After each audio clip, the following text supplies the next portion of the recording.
दोस्तों जय माता दी।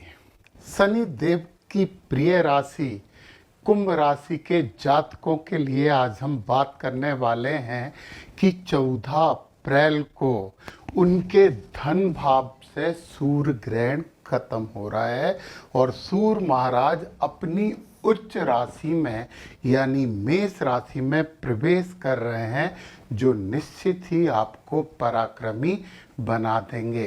पर कुंभ राशियों के लिए दो पंक्तियां हैं मेरे पास किसी महान कवि की कि होंगे वो कोई और किनारों पर जो बैठे हैं, मैं होड़ लगाया करता हूँ मझधारों से। प्यास लगती है तो कुआं खोद के पानी पीने वाले जात को आपके लिए ये 14 अप्रैल से 14 मई तक का समय कैसा फल कथन लेके आया है, उसके बारे में हम विस्तृत चर्चा करेंगे और उपायों की भी चर्चा करेंगे जिन्हें आपको अपनाना चाहिए। तो सबसे पहले आपके व्यक्तित्व की बात करते हैं, लग्न की बात करते हैं। शनि महाराज की राशि है और शनि महाराज बैठे हैं आपके द्वितीय भाव में, वाणी भाव में, कुटुंब भाव में। तो एक बात तो ये निश्चित है कि आपका आत्मविश्वास बढ़ेगा, नई संभावनाएं, नए सोर्स ऑफ इनकम के कैसे प्राप्त हो, इसके विचार आपके मन में जरूर उत्पन्न होंगे और आप धन के लिए कार्य करेंगे। यहाँ पर आपको ध्यान रखना है कि भोले बाबा की आराधना आप हमेशा करते रहें। अब हम आते हैं आपके द्वितीय भाव में, वाणी भाव में। द्वितीय भाव के स्वामी जो हैं वो आपके चतुर्थ भाव में बैठे हैं। सुख भाव है, माता का भाव है, संपत्ति का, वाहनों का भाव है, उसके स्वामी यहाँ बैठे हैं। तो धन आगमन तो होगा, परंतु धन आगमन कैसा होगा? आपका कोई पैसा अटका हुआ है ना बहुत समय से, वो आपको मिलने की पूरी संभावना है। कारण क्या है? यहाँ पर बुध और शुक्र मिलकर लक्ष्मी नारायण योग बना रहे हैं। शनि और राहु पिशाच योग बना रहे हैं, परंतु शुक्र के शनि और राहु दोनों मित्र हैं और शुक्र काल पुरुष की कुंडली में इसी भाव के स्वामी हैं। तो आपको जो रुका हुआ पैसा है वो मिल जाएगा। आप यदि आईटी फील्ड से जुड़े हैं तो धन आगमन बढ़ जाएगा। यदि आप कंस्ट्रक्शन से जुड़े हैं तो भी धन आगमन बढ़ेगा, परंतु कड़ी मेहनत यहाँ पर करनी होगी आपको। गणेश जी की आराधना करिए और शनिवार के दिन पीपल के पेड़ के नीचे सरसों का तेल का दीपक जलाइए और परिक्रमा करिए पीपल के पेड़ के। अब हम आते हैं आपके पराक्रम भाव में। तो पराक्रमी तो आप हैं और यह सूर्य महाराज आ गए, और सूर्य महाराज भी कैसे आ गए? उच्च अवस्था में आ गए। और सूर्य महाराज हैं कहाँ के? सप्तम भाव के हैं। पार्टनर का भाव है, व्यापार का भाव है। तो आप पराक्रमी होंगे। आप छोटी छोटी यात्राओं से फायदा लेंगे, आप यात्राएं करेंगे। हाँ, इस अवधि में थोड़ा सा जो आपका एक व्यवहार है ना, वो किसी को डोमिनेट करके बात करने वाली वो व्यवहार आ जाएगा। हालांकि कुंभ राशि का ये सामान्य व्यवहार नहीं है, परंतु सूर्य जब यहाँ आएंगे तो आप लोगों पर अपना प्रभाव जमाने की कोशिश करेंगे और इस कोशिश में आपके भाइयों से संबंध बिगड़ सकते हैं। तो इसे संभालें। इस की रेमेडी केवल ये है कि अपने छोटे भाई बहनों से बहुत विनम्रता से अच्छे से बात करें, उन पर अपना अधिकार जमाने के स्थान पर उनकी बात पे ध्यान दें। अब हम आ जाते हैं आपके चतुर्थ भाव में। गुरु महाराज बैठे हैं और गुरु महाराज बैठे हैं शुक्र महाराज की राशि में, और शुक्र महाराज बैठे हैं गुरु महाराज की राशि में। दोनों का इंटरचेंज है। गुरु ज्ञान के ग्रह हैं और शुक्र लक्ष्मी प्रदाता हैं। तो लक्ष्मी और ज्ञान दोनों का यहाँ पर मेल हो गया है। अब इस मेल से आपको फायदा लेना ही चाहिए। कर्म ऐसे करें कि आपको फायदा मिले। भूमि, भवन, संपत्ति, वाहन, इन सब का सुख आपको मिल सकता है और इसके लिए आपको कठोर कर्म करने पड़ेंगे। और इस भाव की रेमेडी केवल यही है कि जो भी जरा से भी आपके मन में कोई आलस के विचार आ जाते हैं तो उन्हें हटा दें। चलिए अब हम आते हैं आपके पंचम भाव में। बुद्धि का भाव है, संतान का भाव है, कम्युनिकेशन का भाव है, बुध है और बुध यहाँ पे बैठे हुए हैं आपके वाणी भाव में। नीच के हैं परंतु शुक्र के साथ अच्छे संबंध बनाए हैं, शनि के भी मित्र हैं। तो आपकी कम्युनिकेशन स्किल तो लाजवाब होगी।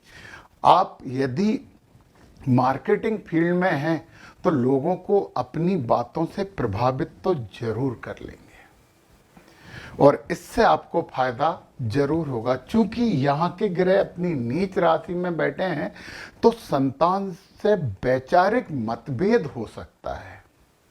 तो कोई बहुत समस्या नहीं है, थोड़ा बहुत वैचारिक मतभेद तो होता ही है, क्योंकि कोई भी दो लोग भले ही वो बाप बेटे या बाप बेटी हों एक साथ तो नहीं सोच सकते।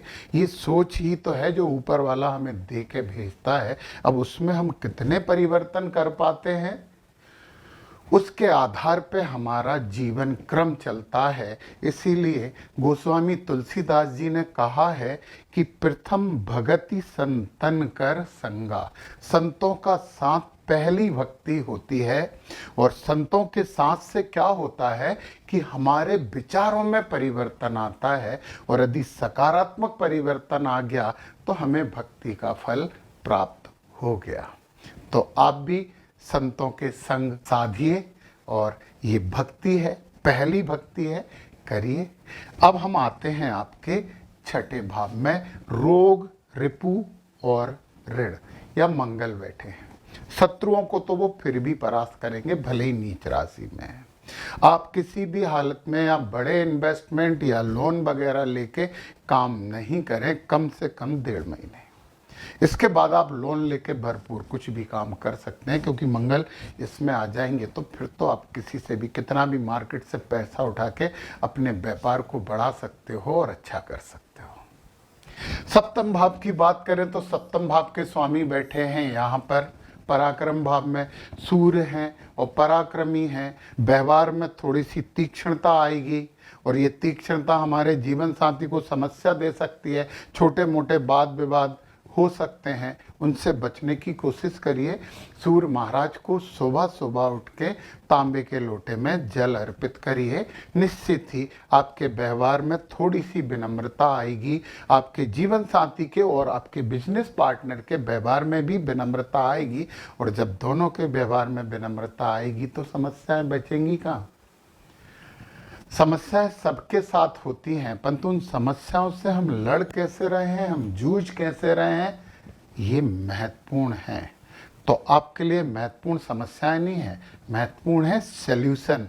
और हमें कर्म ऊपर वाले ने बख्शा है समस्याओं के सल्यूशन के लिए। तो सल्यूशन में जुट जाइए, पीठ मत दिखाइए, निराश और हताश नहीं होइए। अष्टम भाव में आ जाते हैं, केतु है। केतु यहाँ पे अष्टम भाव में बैठते हैं तो डिटेक्शन देते हैं। वो बैठे बुध के भाव में है, बुध की राशि में है और बुध यहाँ पे बैठे हुए हैं आपके वाणी भाव में। तो एक गलत फहमी आपके दिमाग में आएगी कि मुझे इस काम से एकाएक बहुत पैसा मिल सकता है। इस दौरान केतु जब तक यहाँ हैं, ये जाने वाले हैं यहाँ से, जब तक केतु यहाँ हैं तब तक आप कोई भी अनापेक्षित एकाएक मिलने वाले पैसे का भ्रम मत पालिए, क्योंकि वो केवल भ्रम होगा। रातों रात करोड़पति या लखपति आप नहीं होंगे। तो इस भ्रम से बाहर निकलिए। हम आते हैं भाग्य भाव में और भाग्य का साथ आपको मिलेगा, थोड़ा कम मिलेगा परंतु मिलेगा। मैंने ये नहीं बोला कि नहीं मिलेगा, कम मिलेगा पर भाग्य का साथ मिलेगा। धन भी आपको मिलेगा। नया पैसे की जगह रुका हुआ पैसा आपको मिल सकता है, वो आपके भाग्य में है, क्योंकि शुक्र महाराज यहाँ पे लक्ष्मी नारायण योग बनाकर बैठे हुए हैं। अब हम आ जाते हैं आपके कर्म वाले भाव में। तो यहाँ पे जो सबसे पहली चीज ये है, जो आपके लिए मेरे पास एक सेंटेंस है, कर्म करें फल की चिंता ना करें। यदि फल की चिंता से कर्म करोगे तो कर्म भी अच्छे से नहीं होगा। तो रिजल्ट ऊपर वाले पे छोड़ दीजिए, आप कर्म में जुट जाइए। मंगल यहाँ छठे भाव में यहाँ पे बैठे हुए हैं कर्म में। हाँ, किसी की सेवा वगैरह का वो यदि आपको कोई कार्य मिलता है तो मौका मत छोड़िए, बहुत आपको लाभ मिलेगा। अब हम लाभ वाले ही भाव में जाते हैं और लाभ भाव के स्वामी जो हैं वो बैठे हैं आपके सुख भाव में। तो सुख में तो लाभ होगा, लाभ आपको होगा। दोस्तों से अच्छे संबंध रखिए, जरूर लाभ होगा। परंतु बहुत ज़्यादा लाभ के लिए आपको थोड़ा इंतजार करना पड़ेगा।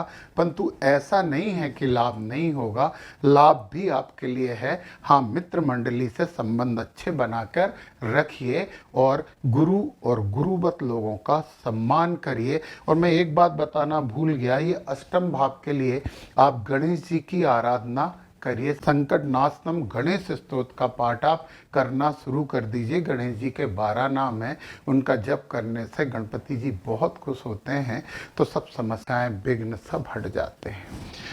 अब हम आपके आ जाते हैं 12वें भाव में, और 12वें भाव के स्वामी बैठे हुए हैं धन भाव में। धन तो आएगा परंतु जाएगा भी, तो आमद और जामद दोनों बनी रहेगी। आएगा जाएगा, आएगा जाएगा, आएगा जाएगा। जाना का रास्ता खुलेगा तो आने का भी रास्ता खुलेगा, तो आएगा तो ही जाएगा।